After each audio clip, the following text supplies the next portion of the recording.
Howdy, this is just your friendly neighborhood physics teacher.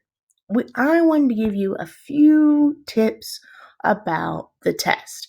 Now, first thing is, when is the test? That's when everyone is. When's the test? When's the test? Well, if you are an A day, it's Wednesday. If you're a B day, it's Thursday. That's when the test is. You still have time to email us if you have questions, come in for tutoring. I would suggest to look over your notes, look over your quiz, look over any papers that we've given back to you. If you feel like you would like papers back, we haven't given back to you, come ask us. We'll gladly give you papers back. So, big thing is, I'm going to give you some tips about the test. Now, big tip about the test is your test is broken up into two parts. You have the conversions, which we've been going over a lot. Conversions. And then you have the lab side, which we have been going over a lot, but not very much. So I'm going to start with the lab side just to make sure you know exactly what's going on. And it is about 50-50. So on the lab side, it's gonna again broken up into different, I guess, key points that the lab's going to be. Lab is going to be over safety. And these questions are just common sense. If you can, what would the teacher do? What would the teacher want me to do, basically? It is very common sense. There's no trick questions. It's very straightforward.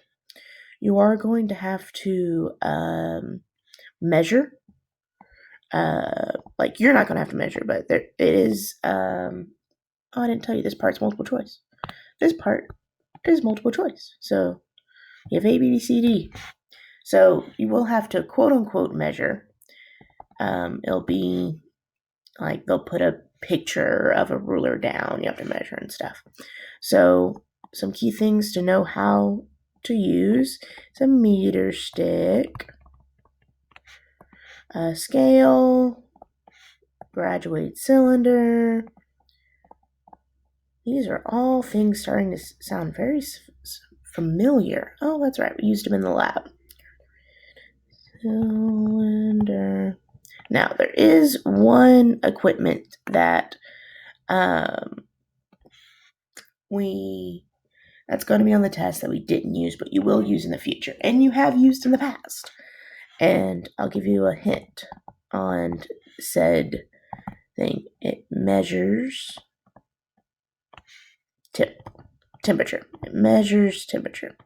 So hopefully that little hint will help you there. So make sure you know how to use that equipment and what's the proper way to use it to measure items. And then we're also going to have a little bit of vocab. So if we've talked about meter stick, scale, graduated cylinder, what's the other two words that were our key words? Oh, you're right. Accuracy, precision. Thanks for reminding me. So make sure you understand what accuracy and precision is.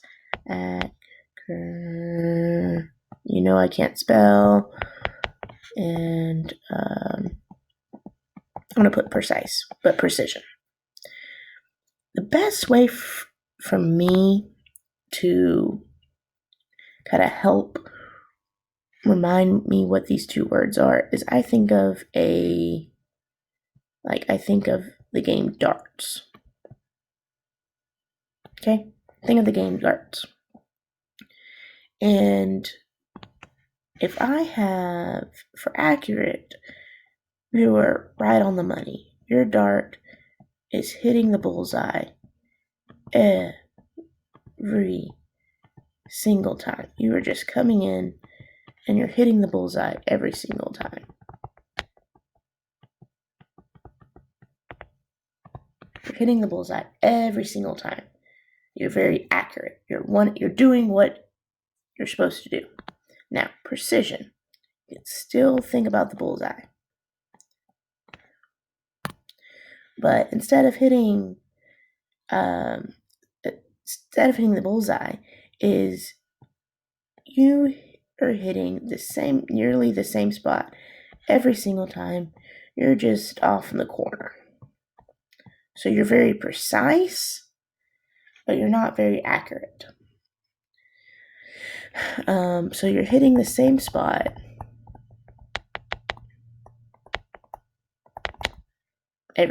nearly the same spot every time, but it's not exactly what you're trying to hit. You can be accurate and precise. So like our first one right here is accurate and precise, but you can't be precise and accurate. So if you're accurate and precise, we have example 1. If you're just precise, example 2, and you can just be accurate, and that would be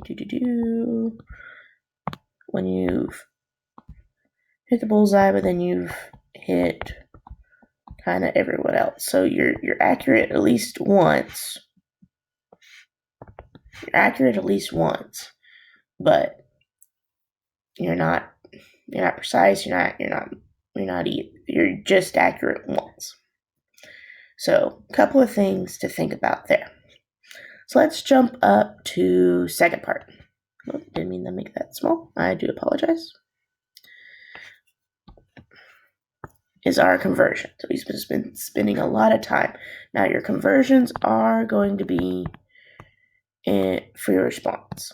Now I know a lot of people don't like that, but the whole point of the free response is so you can show your work, so we can give you partial credit. So my biggest hint,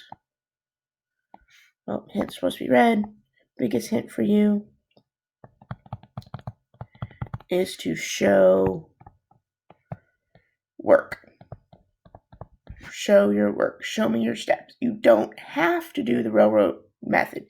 You don't have to do anything that we've showed you. As long as you show some work down and it's easy for us to follow, we'll give you some partial credit. Now, the first thing you're going to need in the conversion section is to know your prefixes. And you can find those on page 11 in your notebook, your stairwell. You can also find them on page, I believe, 25. I think those are the notes. So know what, G is giga.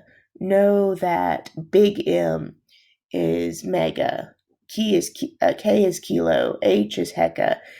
DA is deca. Know that D is deci. C is centi. You have little m is milli. You have your mu. Remember your mu, it's a Greek letter, is micro, and that your N is nano. No those. No those. No those. Okay. So you are going to have some simple conversions using your stairwell method, or you can use your stairwell method. So you can use dimensional analysis. So what I mean by stairwell method, I guess I should call that something different. What I mean by that is you're going to be going from meter to millimeter. So you're going to be staying in metrics. And so a couple of methods you can use. You can use your stairwell method. You can use dimensional analysis. You can use the exponent method, whichever method works for you.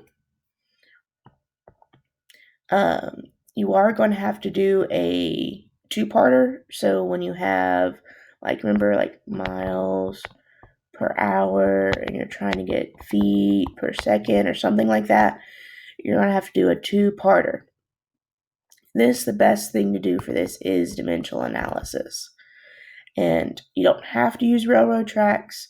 I would suggest using railroad tracks. You know that.